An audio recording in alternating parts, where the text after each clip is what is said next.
Today is the 28th of May. Let me repeat that. Today is the 28th of May. Let me repeat that for the third time. Today is the 28th of May. Why am I repeating it? Because to whom it concerns, they will understand why I'm doing the repetition, so that they are reminded, or it suddenly hits them that, oh, today is the 28th of May, and I know my guest would understand equally. 28th of May is usually in a cluster of days when women are experiencing menstruation.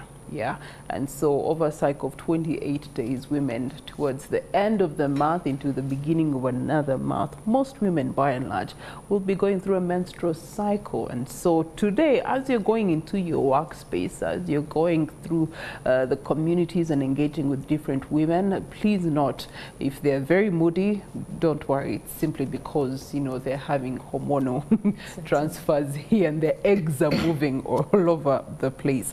And so that is what the menstrual cycle is all about. And so on the 28th of May, we get to have this conversation. Why? Because it's crucial for the social and economic development of this nation. Now, you could be thinking, well, my guest this morning is going to help us understand how it concerns you and me, male and female. In our tech note, we're looking at breaking barriers and silence on the menstrual hygiene, as well as reducing the barriers for women at workplaces. I am Priscilla Regina Nandoga, delighted to be a part of this conversation. Of course, every year the world is celebrating the Menstrual Hygiene Day on this very same day, 28th of May. It is an annual awareness day to raise awareness about the importance of menstrual hygiene, to break the silence as well as the stigma surrounding menstruation, and to engage decision makers in increasing the political priority and catalyzing action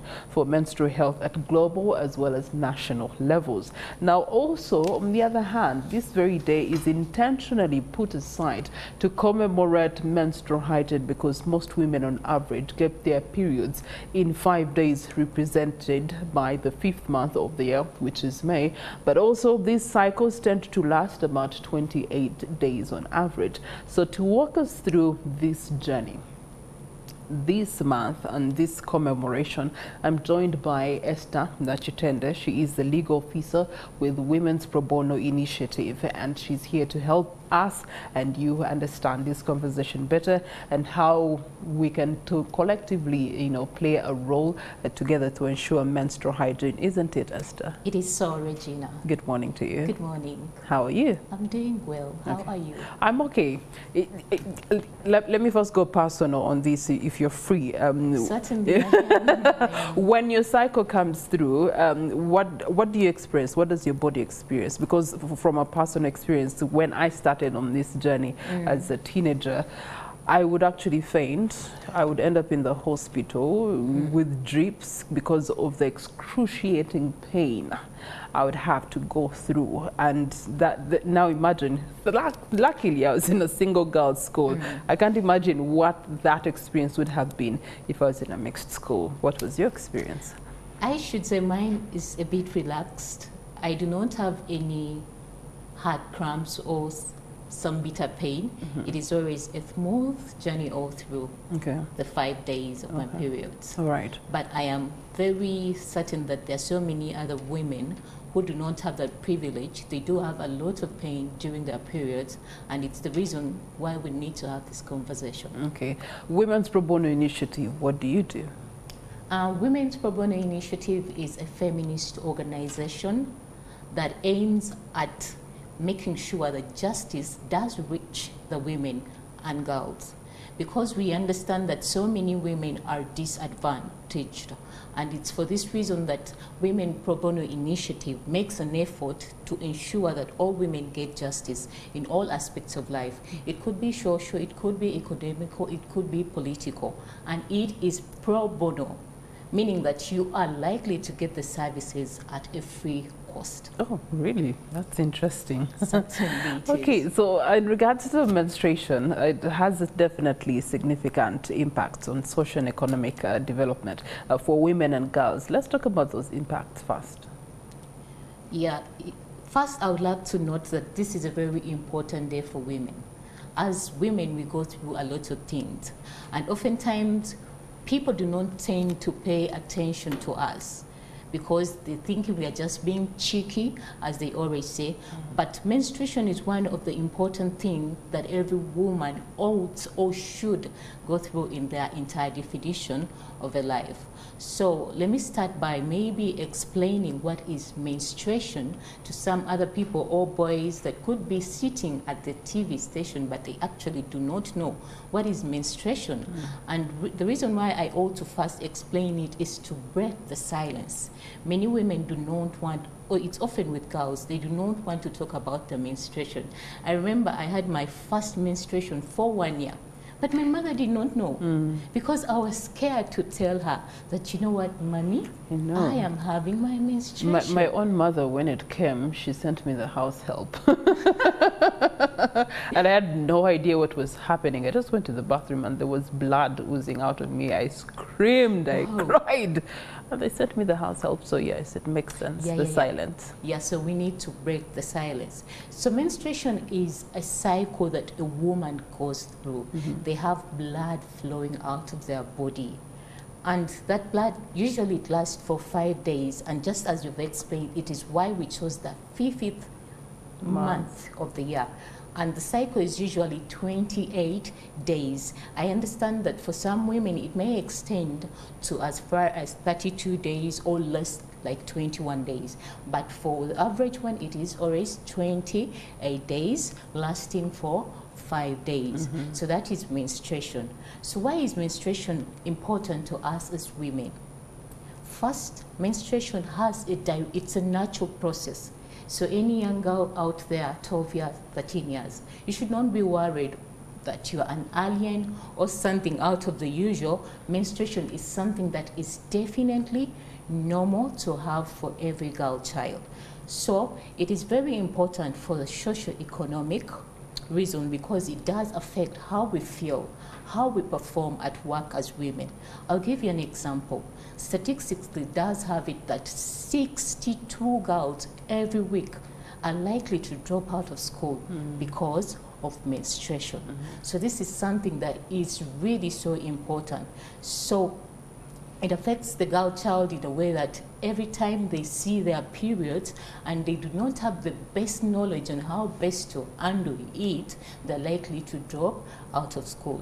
For working women, women are sometimes known to be a bit moody at work.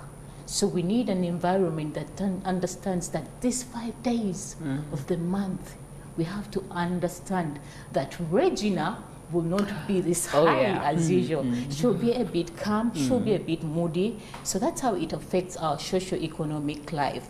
And when it comes to working, you will not perform as much as you ought to if you are in your other safe days or happy days where you do not have your menstrual cycle. Yeah. Okay. And then also, when you look at the opportunities that present themselves when we break the silence, what opportunities are there when we break the silence on menstruation? Well, thank you very much, Regina. That's a very important question. There's so many opportunities when we break the silence. First, the world will understand that when I appear at work, when I am moody, it does not mean I do not want to work. It means I am going through something and perhaps you should provide an appropriate environment. That is for the ladies that are working women. But when it comes to girls, when we break the silence, the schools will understand that we need to provide pads at school. I was having a conversation. The way they readily provide condoms, you know, free of charge by the government. They should do the same for pads. Definitely, definitely. I was having a conversation with a friend of mine. She was, this is so ridiculous. How come condoms are everywhere? You go to the hospital, you will get one. Go to the schools, you are likely to get one. But a pad that costs only 2,500 cannot be accessed. The government and members of parliament are busy incurring tax on it. Certainly. That is the unfortunate bit of the story. But when we break the silence, we think or we desire that all these things will be addressed, that it will be okay for me to walk to school and I am stained and no one will laugh at me. They will simply understand Esther is going through her piece. Because most of the girls be at school and they get stained. But what happens? The boys will laugh at them. And guess what? The girl wouldn't wish to return to school the next day. Yeah.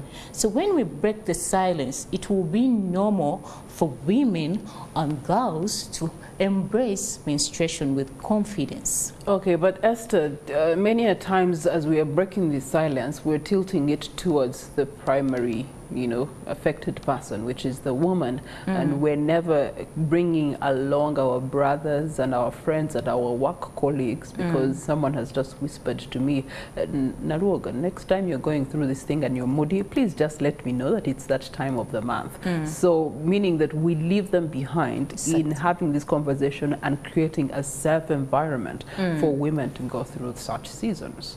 Yeah, that's a very important direction, Priscilla, because we also need to encourage men to appreciate menstruation for women, because we have fathers raising daughters.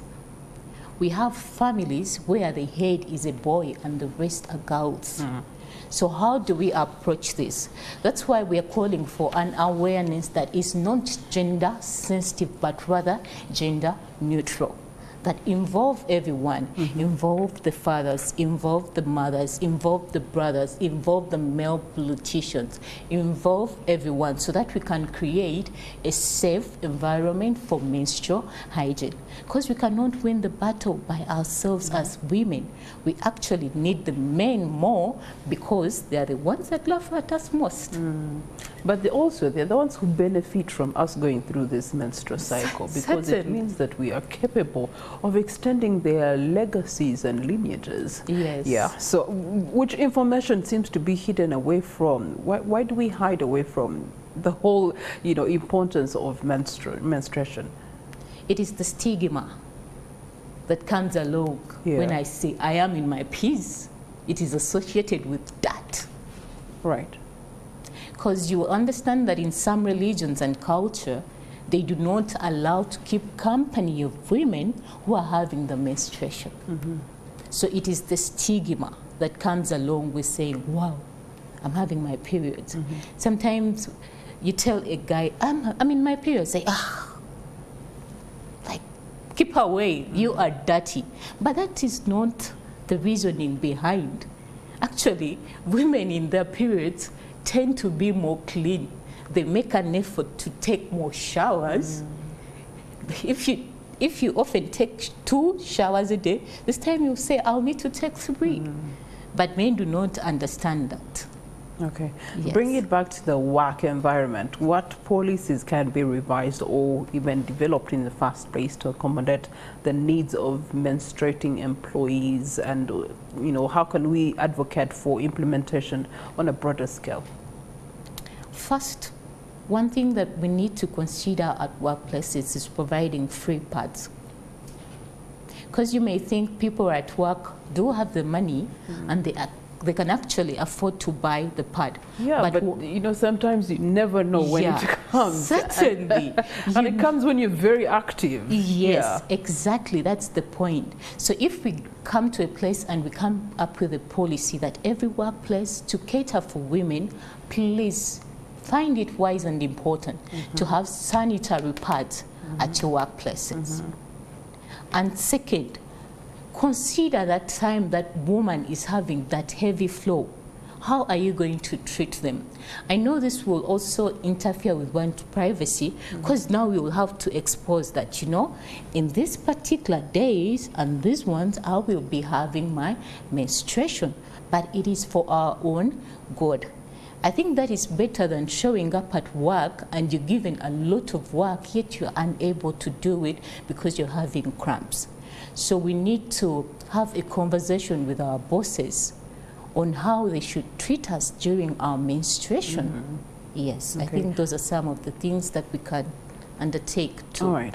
On that regard, I'd like to commend our newsroom here at NTV. At least our leaders have been very vocal at ensuring and creating an enabling and safe environment for menstruating employees. And so we also plead to the Human Resource Department to consider giving us free pads. Thank you very much. But in that regard also, there's other marginalized communities. You've talked about religion, and so because of religious practices, some people are marginalized because of cultural practices. Yes. Some people are marginalized because of the background, poverty, or coming from low-income backgrounds. They are marginalized. So how do you enable them or encourage them or advocate for them to get the same treatment? When it comes to marginalized groups, we tend to look at them as people, could be people with disabilities. It could be girls that could not afford sanitary towels. So what we usually do at Women Probono Initiative is that we make an effort to reach out to them, teach them how to make the reusable pads. We recently had an engagement in Karamoja with the girls that were using sand, so dangerous. Toilet paper, so dangerous. So the best we can do for them is to reach out to them. Tell them now, if you cannot access this non-reusable sanitary towel, at least let's teach you how to make one that you can wash, sanitize very well, dry very well, and you use it for the next time. And other things that we are doing to advocate for such persons is that we are teaching them, giving them the required awareness, breaking the stigma, and ending period poverty. We engage them in activities and trainings on how best to embrace menstruation with confidence, because it is the goal. Once you're confident about your menstruation, you will be happy to take the showers 3 times, because you will not get worried that someone is going to, oh, Regina, why are you taking 3 showers today? You happily say, I'm in my peace. So we are teaching them to embrace their periods with confidence. Speaking of embracing, how then do we encourage institutions or organizations and their leaderships to take on this very same mandate and advocacy for a safe environment, menstrual well-being, and recognizing the essential aspect of gender equality and welfare of society by and large, especially for religious and cultural organizations or leaderships? Or other organizations, one, we can start by telling them they need to recognize that women do have periods. It is not something we can run away. It's a God-given. Certainly, it is something natural. In fact, if you cannot have your peace, you're quite sure you'll never carry a child. Problem. Yes. And that is so saddening. So every time you see your peace, please be happy. Me, when I see my periods, I'm like, wow, one day I will carry a baby in my belly. And that excites me. So for organization, the first thing is to embrace the fact that women do have their periods. Next step, create awareness. If it is a requirement to put charts or tags encouraging women that it's okay to have your periods at work, it is okay to change in your pads while at work, it is okay to do all this menstrual hygiene routine while at work. The other thing is to have conversation with the heads of the certain organization. You can choose as an organization to have not particularly the 28th of May, but any other day, and say this day we are celebrating our workers as women because of menstruation.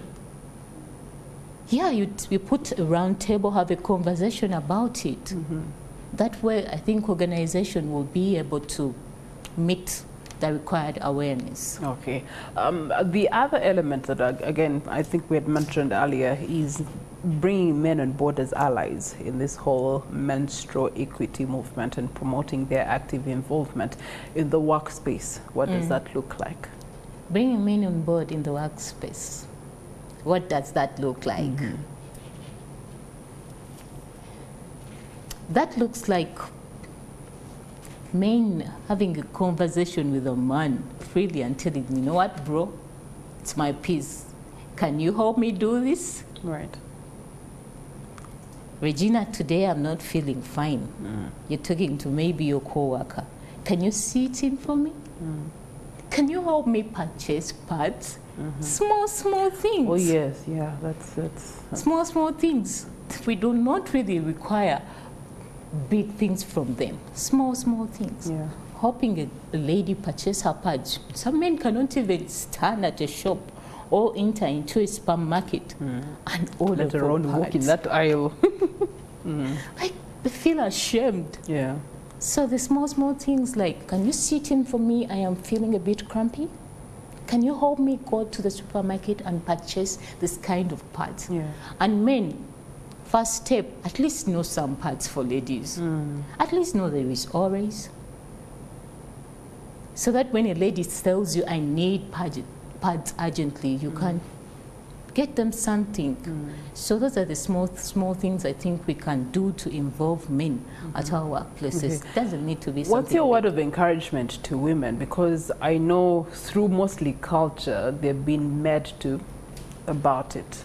So they will struggle with their pains and their difficulties through those 5 days, yet in the name of keeping quiet about it and silent about it, and yet we're here to break the silence. So how do you encourage women to step away from what has been encrypted in them for such a long time through culture, to embrace their menstruation, that it's something that they should be carrying with pride, and then allowing in other people to help them? Because for me to walk up to a man and tell him, here, look here, Dad, today is the day, so can you please help me? It takes some form of esteem and confidence itself. It does. One, women should first understand periods are normal, very natural. You should be happy, excited about your periods. It is not the day to sit back and sleep in the house. With periods, one thing with my periods, the way I get rid of any form of pain, I'm active all day. So first thing, to break the silence, to get rid of the cultural barriers, religion barriers, understand it is something entirely normal and natural. Number two, do not ever feel bad about your periods. As women, let me speak now to mothers. Mothers play a very important role in teaching girls about their periods, because she's the first person you run to. I've shared my mother, I had my periods for 1 year. She did not know. The time I went to her, she looked scared, disgusted. I was confused. And she did not even take me through that. This is how you should put on your pad. She gave me the pad, closed me in the bedroom. Wow. Like it was that bad. She also didn't understand it that much. So I think the first thing is that as mothers, let's embrace periods for our children, more so the girls. Let's be eager. As parents, actually, Yes, because some are single fathers, Yes, you know. be inquisitive. Have a conversation with your daughter. Esther, have you had your periods yet? How do you feel about your body?